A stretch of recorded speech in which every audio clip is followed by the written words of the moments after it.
श्री भगवान अर्जुन जी को कह रहे हैं, यदि आप मेरे परायण नहीं होंगे तो आपका चिंतन विषयों का होगा। बहुत गंभीर बात है, ध्यान देने का प्रसंग है। यदि आप सुनेंगे तो निहाल हो जाएंगे। मनन करके धारण कीजिए। ध्यायतो विषयान पुंसः संगस्तेषु उपजायते संगात् संजायते कामः कामात् क्रोधो भिजायते क्रोधात् भवति सम्मोहः सम्मोहात् स्मृति विभ्रमः स्मृतिभ्रंशात् बुद्धिनाशो बुद्धिनाशात् प्रणश्यति सर्वनाश प्रणश्यति सर्वनाश। क्या? ध्यायतो विषयान पुंसः, विषयों का चिंतन करने वाला उपासक उन विषयों में आसक्ति हो जाती है। ध्यान दे, आसक्ति पैदा होते ही प्रबल कामना उन विषय की भोग की बनती है। कामना में बाधा लगती है तो क्रोध, और अगर कामना की पूर्ति हो गई तो लोभ। पूर्ति में भी महान हानि और बाधा पड़ने पर भी महान हानि। क्रोध होने में सम्मोढ़ता आ जाती, सम्मोह। क्या करना है, क्या नहीं करना, क्या बोलना है, क्या नहीं बोलना, तमोगुण छा जाता है। सम्मोह हो जाने से स्मृति भ्रष्ट हो जाती, मैं कौन हूं, मुझे क्या करना चाहिए। स्मृति भ्रष्ट होते ही बुद्धि नष्ट हो जाती, और बुद्धि नष्ट हुई कि सर्वनाश का खेल शुरू हो जाता है, महापतन। ध्यायतो विषयान पुंसा संगस्तेषु उपजायते। कल जो चर्चा हुई थी, ध्यान दीजिए, वो प्रगट में ऐसा संग ना करे। यहां तक अपनी पुत्री, अपनी बहन, अपने पूज्य संबंधों में बहुत समय तक एकांत ना सेवन करे। अगर अकेला एकांत सेवन करेगा तो कल चर्चा में था, बलवान इंद्रिय ग्रामो विद्वान समपि कर्षति। चाहे जितना कोई विद्वान हो, इंद्रियां बलात् प्रमथम स्वभाव वाली उससे गलती करवा ही देंगी। पहले प्रगट के सानिध्य को सुरक्षित बनावे। अर्थात हम अब भगवत मार्ग में चलना प्रारंभ किए तो प्रगट का कुसंग पहले त्यागे, बहुत सावधानी पूर्वक, जो कल चर्चा हुई थी। अब भगवान अंदर के कुसंग त्याग की बात कर रहे हैं। दोनों कुसंग त्याग किए जाते हैं, वृत्ति का कुसंग और व्यक्ति का कुसंग। जिसकी बातों से हमारे अंदर भजन रुक जाए, गंदी बातों का हमारे अंदर चाव भाव प्रकट होने लगे, जिस दृश्य को देखने से, जिस भोजन को पाने से हमारा भाव बिगड़ जाए, ये सब बाहरी कुसंग है। अब अंदर ध्यायतो विषयान पुंसः। श्री भगवान ने कल एक बात कही थी, मत परः, जितेंद्रियता का लाभ है मेरे परायण हो जाओ। मेरा नाम जप, मेरा चिंतन, मेरी लीला कथा का गायन, और जो कर रहे हो मेरे को समर्पित, तो तुम जीवन मुक्त हो जाओगे। जब उपासक ये लक्ष्य बना लेता है कि इसी जन्म में मुझे जन्म मरण से मुक्त होना है, और मेरे में सामर्थ्य नहीं कि मैं जन्म मरण से मुक्त हो जाऊं, तो अब मैं आश्रय लेता हूं श्री भगवान का, गुरुदेव का, और उनके परायण होता हूं। उसे कहता मत परः, भगवान के मेरे परायण। भगवत परायण का मतलब क्या? हृदय से भगवान का सहारा, आश्रय, भरोसा, समर्पण, और भगवान का चिंतन। कल प्रश्न जैसे किसी उपासक ने किया था कि श्री कृष्ण में और श्री कृष्ण नाम में अभेद है, ये हम कैसे समझें? जब आप बहुत काल तक निरंतर नाम ध्यान पूर्वक जपेंगे और निष्कामता, तो उसी नाम में आपको श्री कृष्ण दिखाई देने लगेंगे, पक्का। उसी राधा नाम में युगल सरकार दिखाई देने लगेंगे। अब आपके अंदर प्रश्न ही नहीं रह जाएगा कि कृष्ण नाम या राधा नाम, कृष्ण रूप या राधा रूप अभेद कैसे है, वो आपको दर्शन में आएगा। वाणी से आप राधा राधा राधा उच्चारण कीजिए, वाणी से आप कृष्ण कृष्ण उच्चारण कीजिए और निरंतरता में आ जाइए और दीर्घ काल तक आदर पूर्वक जपिए। आपके हर प्रश्न का उत्तर अंदर ही मिल जाएगा। नाम ज्ञान समुद्र है, नाम प्रेम समुद्र है, नाम में रूप समाया हुआ है, नाम में लीला समाई हुई है। जो चाहोगे वो नाम प्रकाशित कर देगा, विश्वास कर लो।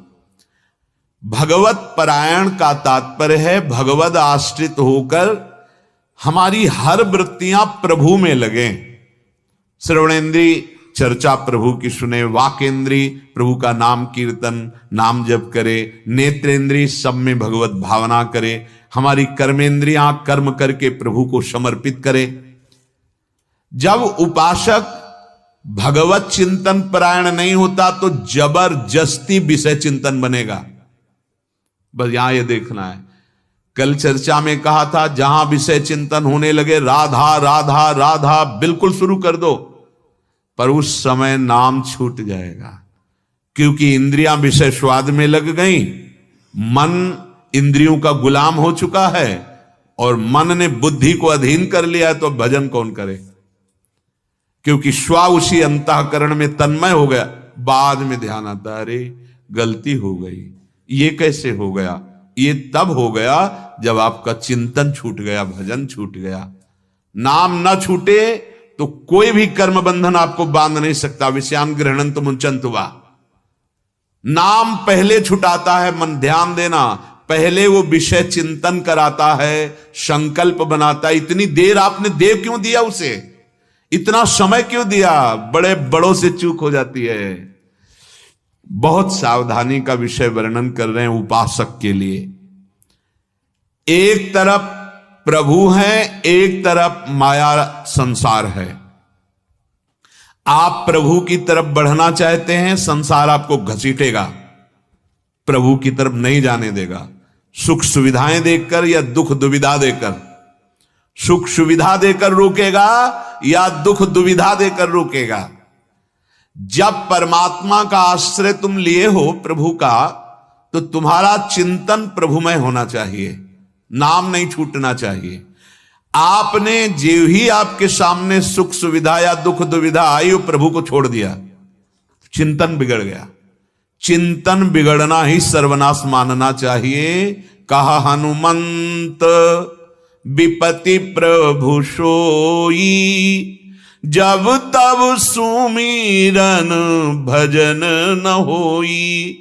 हानि हरिवंश के नाम अंतर परे, लाभ हरिवंश उच्चरत बानी। बड़ी हानि हो गई यदि नाम छूट गया। नाम चल रहा है तो बड़ा लाभ है, आगे हिसाब किताब देख लेना आपको क्या मिलता है, निहाल हो जाओगे। वर्तमान की दुख परिस्थिति को देखकर घबराओ मत, वर्तमान की सुख परिस्थिति देखकर फूलो मत। नाम को बराबर पकड़े रहो, देखते हैं कौन हमें परास्त कर सकता है। लेकिन ऐसा नहीं होता, नाम छूट जाता है। जहां नाम छूटा, संसार के भोगों का चिंतन प्रारंभ, घटना परिस्थिति का चिंतन प्रारंभ। अब जहां संसार का चिंतन हुआ तो तत्काल मन स्वतंत्र संकल्प बना दिया, आसक्ति राग प्रियता पैदा कर दी उस भोग के प्रति। आसक्ति पैदा करते ही अब विषय सेवन किए बिना रुक नहीं सकता। विषय सेवन के बाद उसे ऐसा होश आएगा जैसे कोई स्वप्न से जागा हो। अरे ये कैसे हो गया, ये हम तो चाहते नहीं थे, कैसे हो गया? ये ऐसे हो गया कि आपने नाम छोड़ दिया और उसका चिंतन करने का समय दे दिया।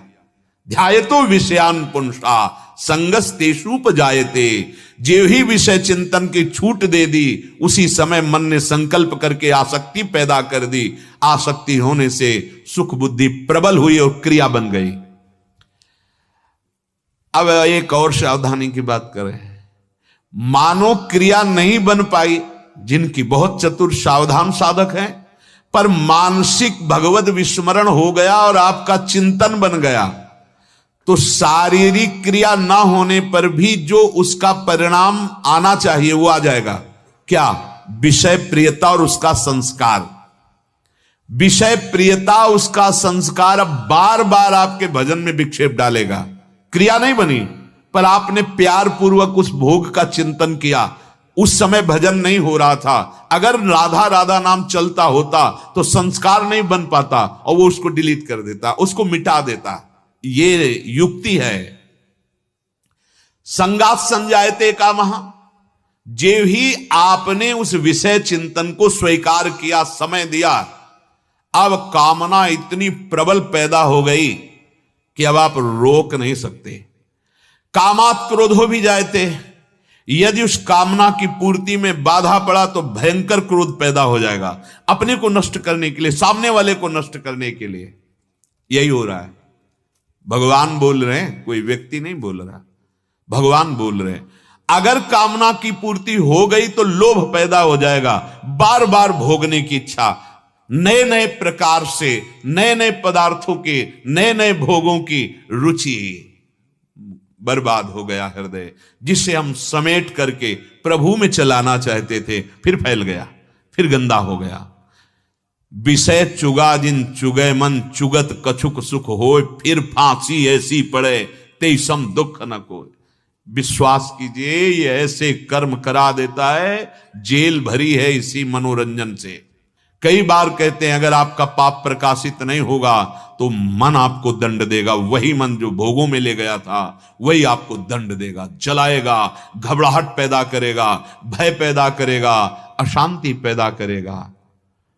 कामात् क्रोधो भी जायते, कामना की पूर्ति में जरा भी बाधा बर्दाश्त नहीं होगी जब प्रबल संकल्प भोग का होगा।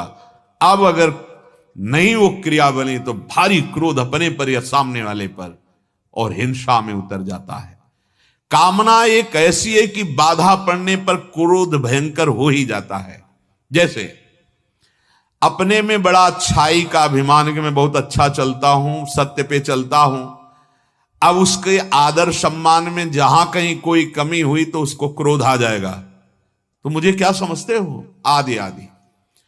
ये रजोगुणी ऐसी वृत्ति कामना है कि जरा सी बात में ठेस पहुंचे उसकी मान्यता में तो भयंकर क्रोध आ जाएगा। जैसे किसी को अभिमान की मैं बड़े नीति से चलता हूं, अब उसके साथ जरा सा भी विपरीत हुआ वो क्रोध कर बैठेगा।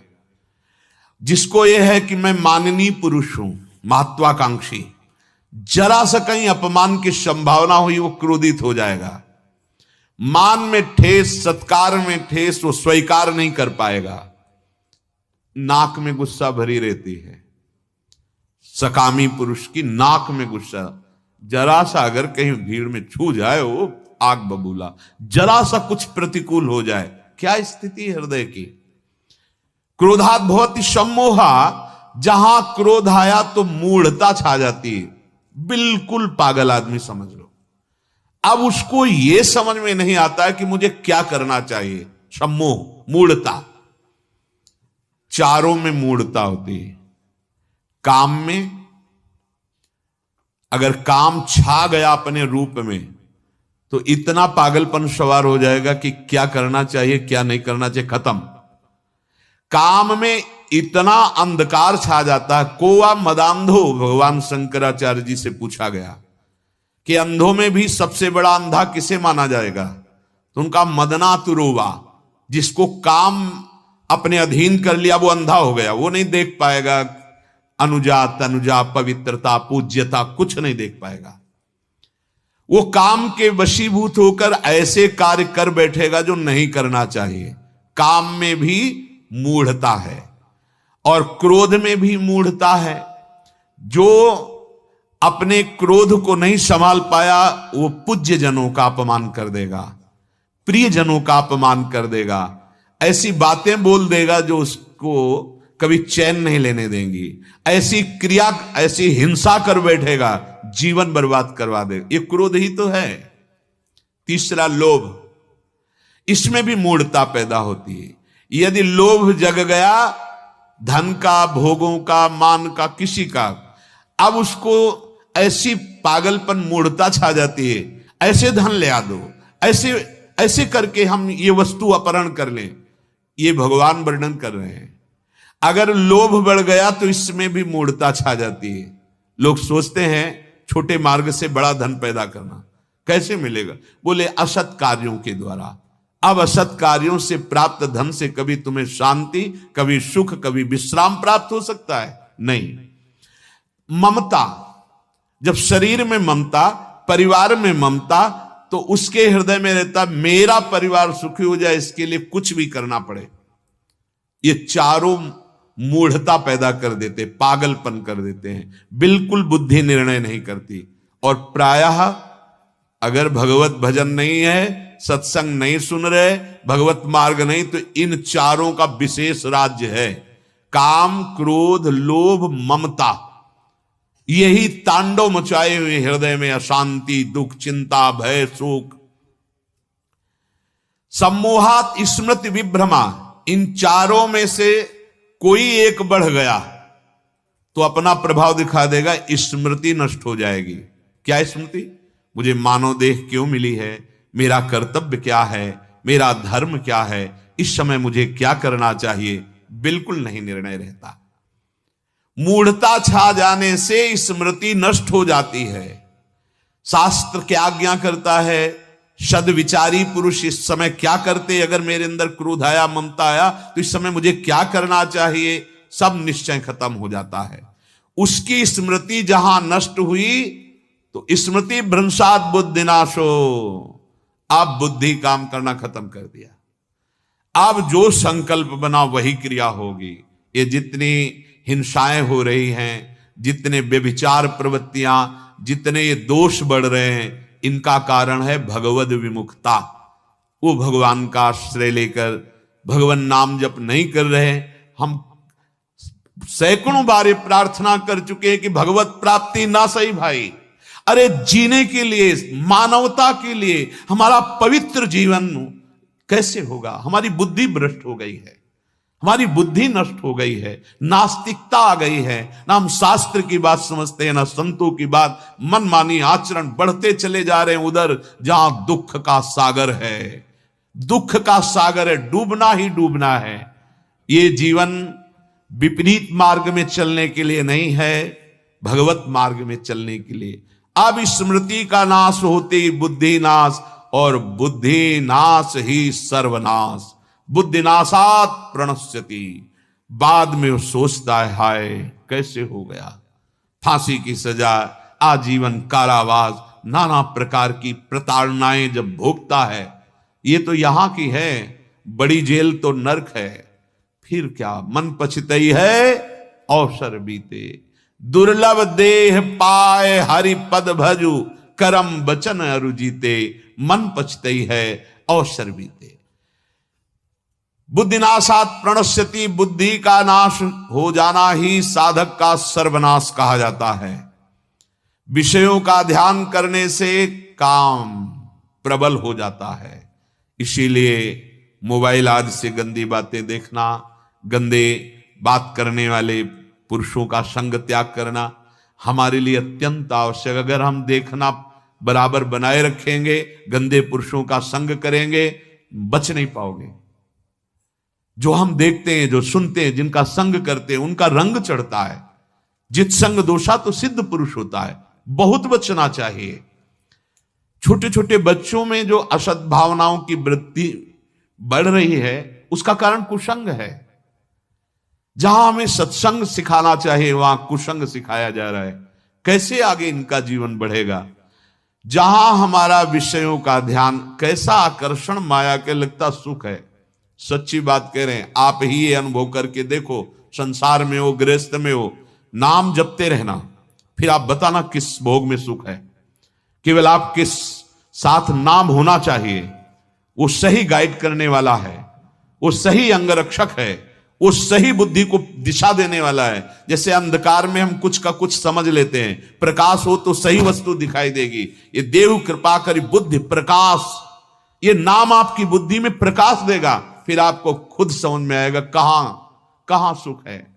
पर नाम छूट जाता है, नाम नहीं जब होता तो हमारे अंदर फिर ये काम क्रोध आदि अंधकार अपना प्रभाव दिखा रहे हैं।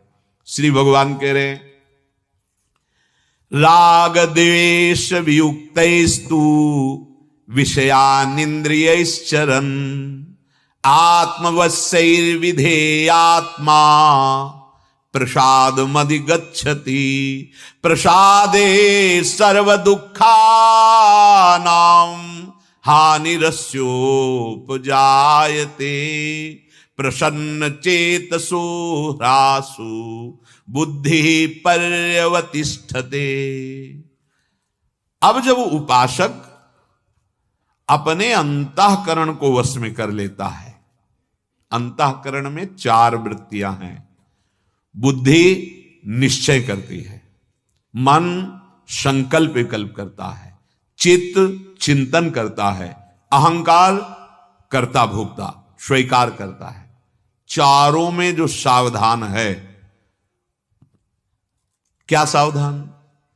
जहां भोगासक्त इंद्रियां मन को लुभायमान करती, सामने पेश करती भोग अपने अपने विषय को, शब्द स्पर्श रूप रस गंध।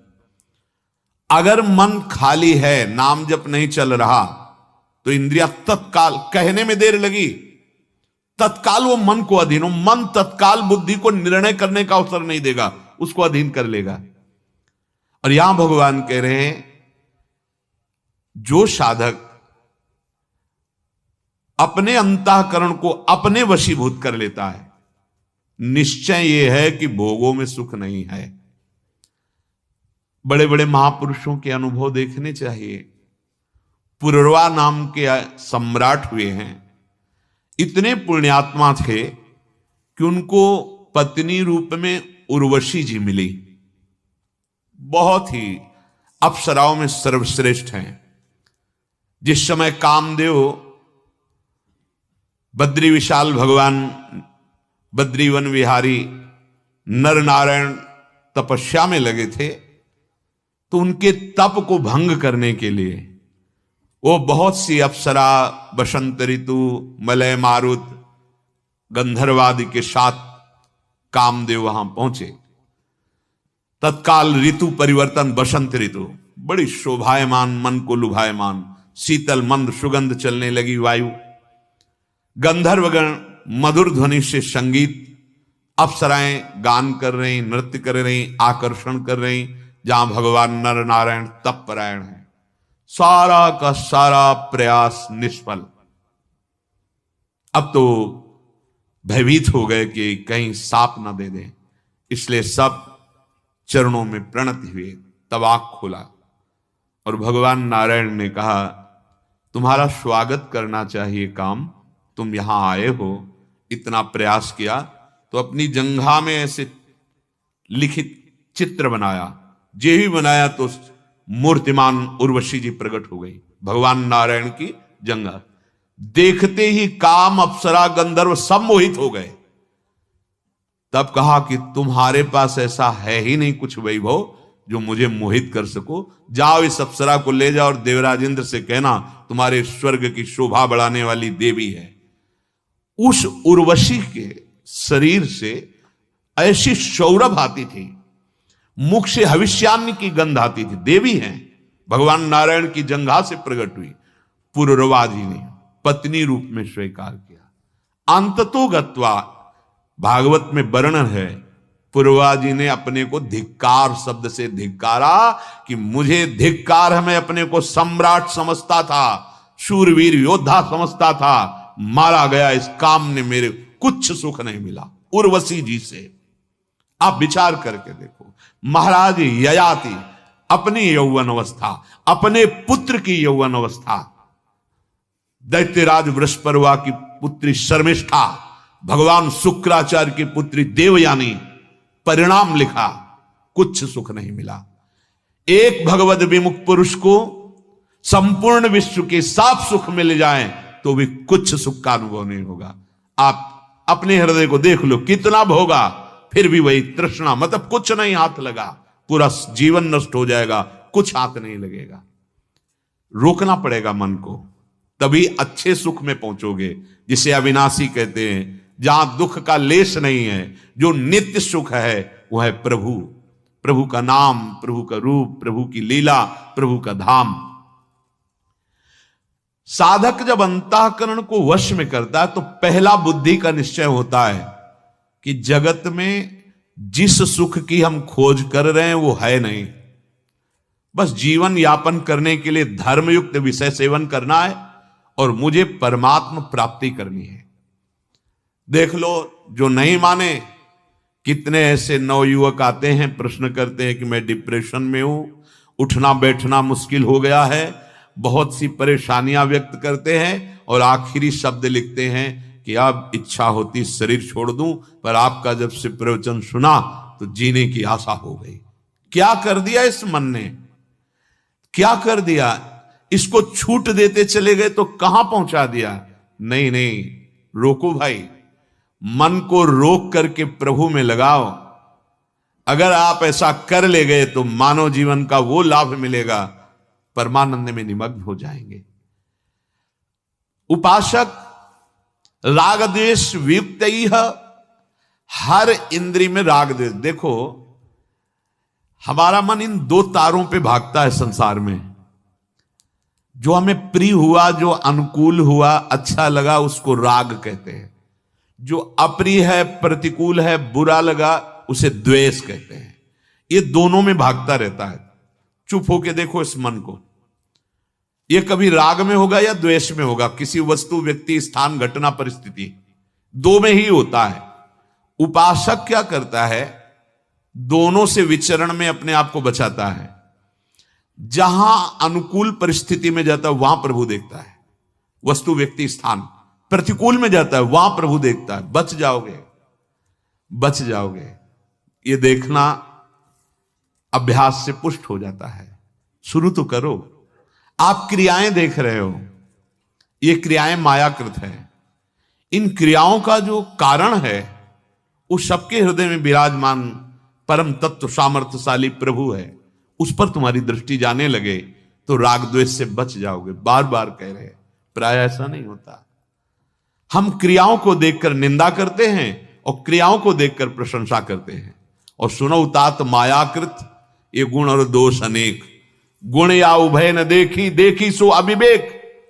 हे तात, ये गुण और दोष दोनों मायाकृत है। मायाकृत जादू का तमाशा, इनकी सत्ता नहीं है। नासतो विद्यते भाव, सत्य है अंदर विराजमान परम तत्व और वो निष्क्रिय है। ये गुणानुगुण वर्तनते, गुणों से ये क्रियाएं हो रही। वह ज्ञान के कारण, अपने स्वरूप को न जानने के कारण कर्ता बन करके बार बार जन्म मरण को भोग रहा है। लेकिन तुम साधक हो, सत्संगी हो, विवेक पूर्वक देखो, न किसी से राग, न किसी से द्वेष, सब में एक सच्चिदानंद प्रभु विराजमान है। इससे इंद्रियां बस में हो जाएंगी, मन बस में होने लगेगा। जहां जहां जाए वहां प्रभु की भावना करने लगो। अगर हमारे सामने विषय आता है तो राग पूर्वक उसका सेवन न करें, प्रसाद मानकर सेवन करें। कोई भी खाद्य वस्तु जल तक बिना प्रभु को अर्पित किए मत पाइए। मेरी प्रार्थना मान लीजिए, बहुत आपको लाभ मिलेगा। आपकी बुद्धि शुद्ध हो जाएगी और आपको कृपा का अनुभव होगा। प्रसादे सर्व दुखा नाम हानिरस्योपजायते, हृदय प्रसन्नता से भर जाएगा। भगवद अर्पित प्रसाद पाओ। सब कुछ भगवद अर्पित कर दोगे ना, नाथ सकल संपदा तुम्हारी, मैं सेवक समेत सुत नारी। और यत करो जो जो कर्म है, अरे आनंद की बाढ़ आ जाएगी। पर आनंद का मार्ग ही आप स्वीकार नहीं किए हैं। दुखालयम अशाश्वतम, संसार के मार्ग में बढ़ते चले जा रहे हैं असत आचरण करते हुए। जब कोई अपनी इंद्रियों को राग द्वेष पूर्वक विषयों का सेवन नहीं करने देता,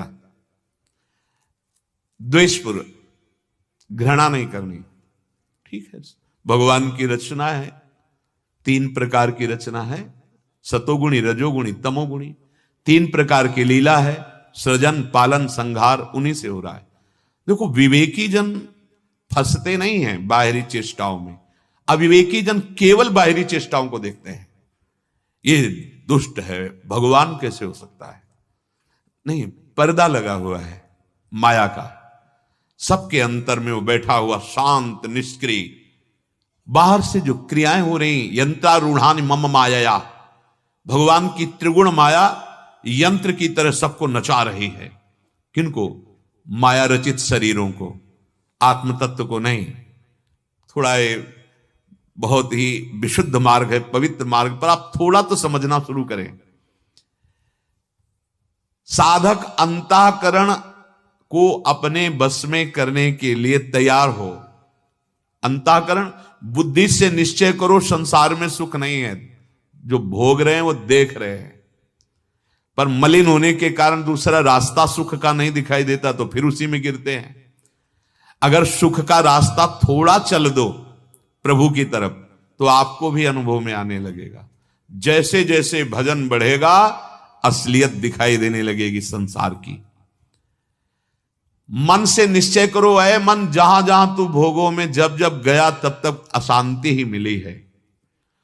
भोग के बाद किसी को शांति नहीं मिलती। वो तत्क्षण जो शांति जैसा लगता है, वो कामना निवृत्ति के कारण होती।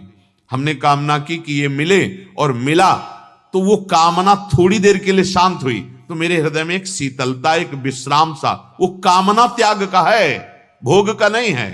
फिर थोड़ी देर में कामना जागृत हो जाएगी, फिर अशांति पैदा हो जाएगी।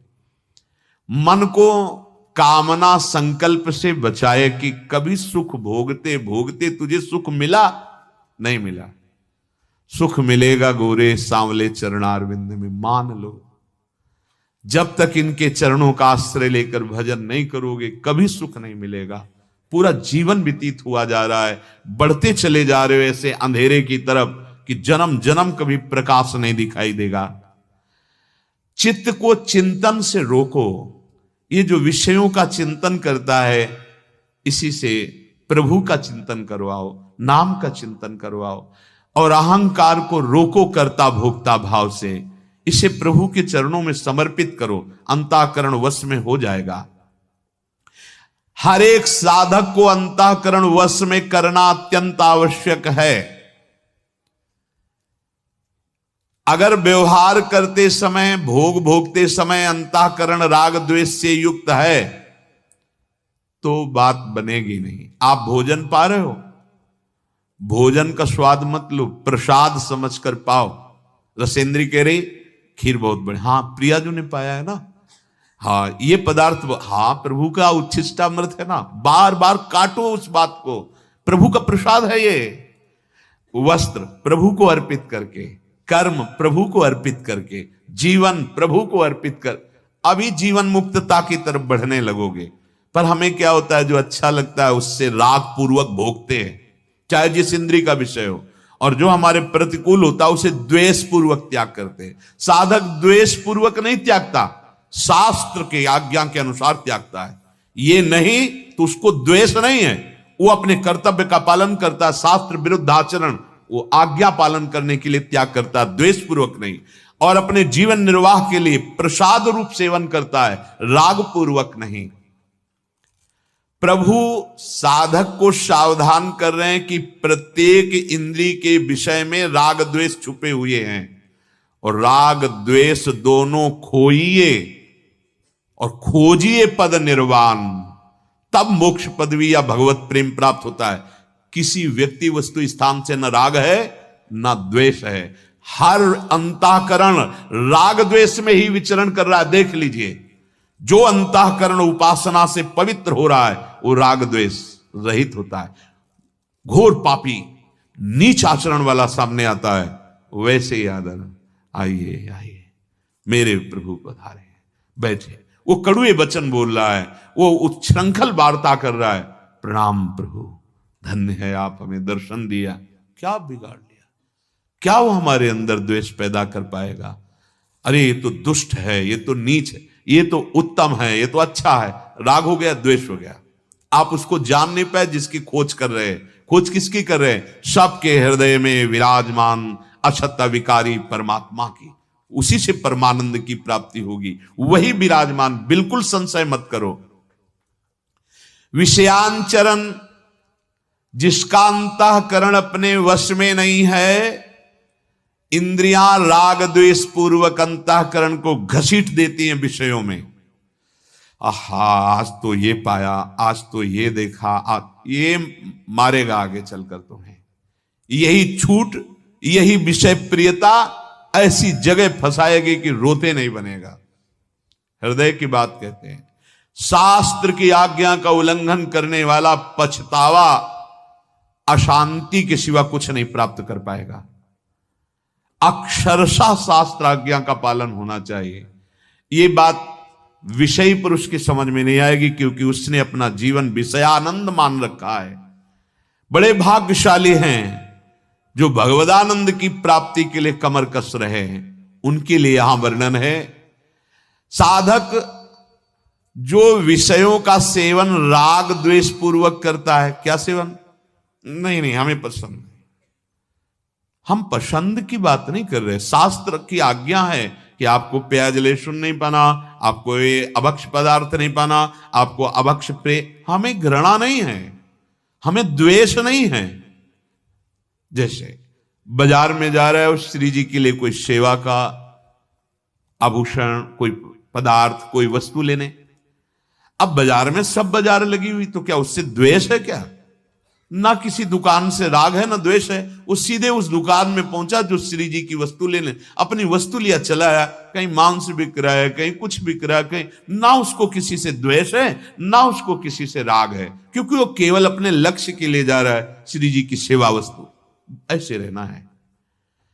जो हमारे जीवन के लिए उपयोगी धर्मयुक्त विषय, उनका सेवन राग पूर्वक नहीं, भगवद आज्ञा। और जो निषेध है उन्हें द्वेष पूर्वक नहीं, भगवान की आज्ञा है, शास्त्र आज्ञा है, उनका त्याग करना है। अगर राग द्वेष पूर्वक है तो वो फिर अनुभव नहीं कर पाएगा परमानंद का, जिस मार्ग में हम चल रहे हैं। अगर राग द्वेष रहित हो गया, सुप्रसाद मधिगच्छति, अद्भुत प्रसन्नता अंदर प्रकट होती है। पापाचरण करोगे, जलते रहोगे। प्रसन्नता क्या होती, जान ही नहीं पाओगे। थोड़ा अनुकूलता आएगी, नाच पड़ोगे। प्रतिकूलता आएगी, शोक से मूर्छित हो जाओगे। ये तुम्हारा स्वरूप नहीं है। इतने हल्के मत बन जाओ कि छोटी मोटी अनुकूलता प्रतिकूलताएं तुम्हें रौंद रही हैं, तुम इसे सुख दुख को भोग रहे हो। इससे ऊपर उठने के लिए तुम्हारा जन्म हुआ है। बड़े से बड़ा दुख या बड़े से बड़ा सुख जब तुम्हें परास्त नहीं कर पाएगा, तो अपार अखंड आनंद सुख में आप डूब जाओगे। जो आनंद सिंधु सुख राशि आनंद समुद्र में डूब जाओ, क्योंकि यही तुम्हारा स्वरूप है।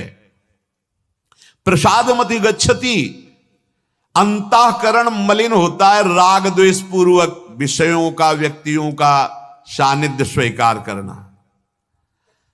और जब राग द्वेष रहित विचरण करता है तो हृदय पवित्र और प्रसन्न रहता है। ब्रह्मभूता प्रसन्नात्मा। अभी प्रसन्नता जानते नहीं किसे कहते हैं। एक बार जागृत होगी तो कभी नष्ट नहीं होगी। और अभी जो आपको प्रसन्नता लगती है, प्रसन्नता नहीं, हर्ष है। हर्ष आया, कभी शोक आया। ये द्वंद्व है, इस द्वंद्व से ऊपर उठना है। सब तपस्याओं से बड़ी तपस्या है अंतःकरण के राग द्वेष से मुक्त हो जाना। बाहर तो बड़ी बड़ी तपस्याएं की जा सकती, लेकिन अंतःकरण के, जब कोई हमारी निंदा कर रहा है, अपमान कर रहा है, तिरस्कार कर रहा है व्यक्ति, या वस्तु हमारे प्रतिकूल है या परिस्थिति प्रतिकूल है, और हमें उससे द्वेष न हो। कोई सम्मान कर रहा है, प्रियता है, अनुकूलता है, सुखद है वस्तु, व्यक्ति, स्थान, परिस्थिति, हमें उससे राग न हो। भगवान का विधान, सब में भगवत भाव, जीवन मुक्त हो गया। अखंड प्रसन्नता। राग द्वेष रहित होकर वो विषयों का सेवन करेगा, कोई नहीं बांध पाएगा उसे। क्यों नहीं बांध? क्योंकि अब राग द्वेष नहीं। जैसे दुर्वासा जी को समस्त गोपियों ने खूब पकवान पवाए और कहा यमुना जी से जाके कह देना दुर्वासा जी ने कि दुर्वासा ने अपनी जिह्वा में जीवन में कभी दूब के रस के सिवा कुछ नहीं रखा हो तो मार्ग दे दें। उनको लगा कि बाबा जी को तो अभी ढेर सारे पकवान पवाए और कैसे झूठे बोल रहे हैं।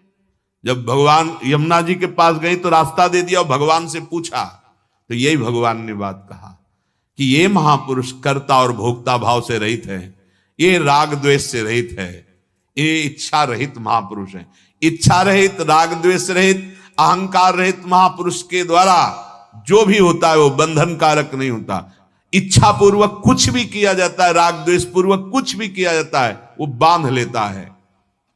जीवन मुक्त महापुरुष संपूर्ण क्रियाएं करते हुए भी बंधन को प्राप्त नहीं होता। विषयान ग्रहणंत मुंचंतवा, आओ ऐसी युक्ति को प्राप्त करो। मानव देह इसी युक्ति के लिए मिला है।